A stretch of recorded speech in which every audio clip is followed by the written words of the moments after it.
Hi everyone, today I'm going to teach you about GoNoodle. GoNoodle is a free website that you can use in your classroom, or you can use it at home to get your students motivated or up and moving. You don't have to be just a teacher to do this, you can be a parent at home, and it's just a fun way to get your kids moving. So you do need to create an account, so I'm going to log into my account.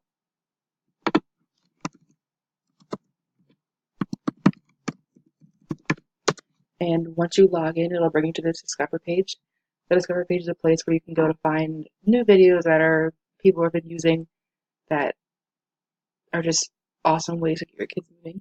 If you want to do a specific category, you can come up to categories and click on categories, and you'll have curricular, mindfulness, sensory and motor skills, school life, and movement type.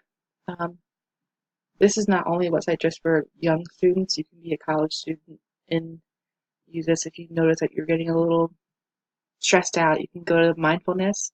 You can do different areas of categories such as manage stress. So if you want to take a little breather and take some time off from all the work you're doing, you can click on manage stress, and there's a bunch of different videos you can click on.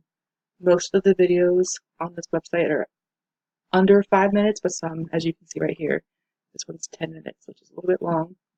It can be long for younger kids if you notice that they just want to do a quick little exercise, get them up and moving. You can do different subject areas. So if you want to practice their Spanish skills, you can click on Spanish, and it uses their body to learn new words. So if you are moving, you're often learning better words, learning more quickly.